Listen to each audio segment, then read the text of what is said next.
Bonjour chers auditeurs de l'ODJ Média, notre chroniqueur de l'ODJ partage son avis et sa réflexion dans un article qu'il a intitulé « État d'urgence en Nouvelle-Calédonie avec l'interdiction de TikTok », qu'on écoutera ensemble dans ce podcast. L'auteur ouvre sa réflexion de la manière suivante.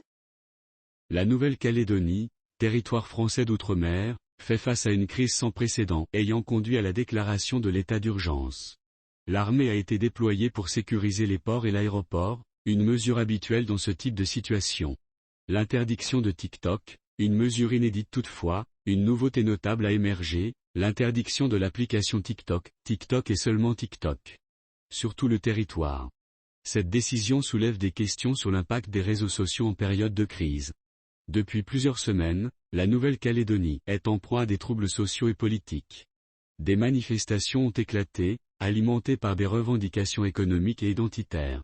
Les tensions sont montées d'un cran, entraînant des affrontements entre manifestants et forces de l'ordre.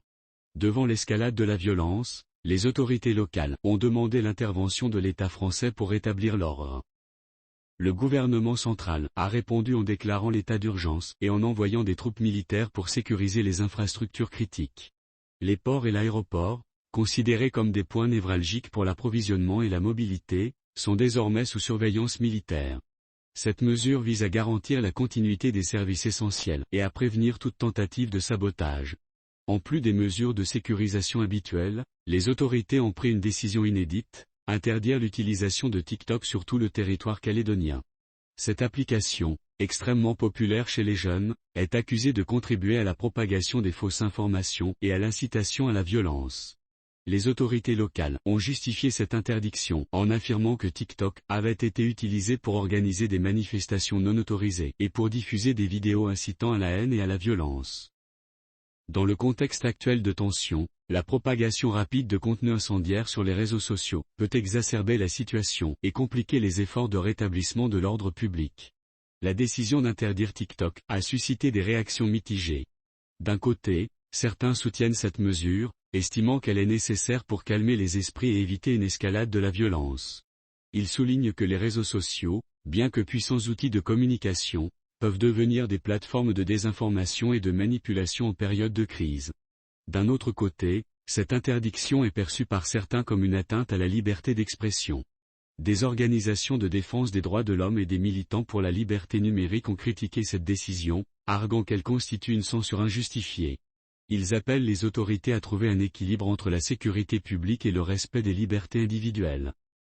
L'interdiction de TikTok en Nouvelle-Calédonie pourrait avoir des répercussions importantes.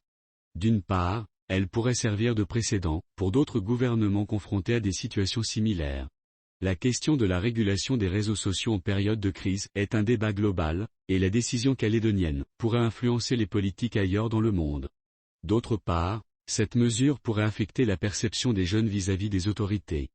TikTok étant particulièrement populaire auprès des jeunes, son interdiction pourrait être vue comme une mesure répressive, alimentant davantage la défiance envers le gouvernement.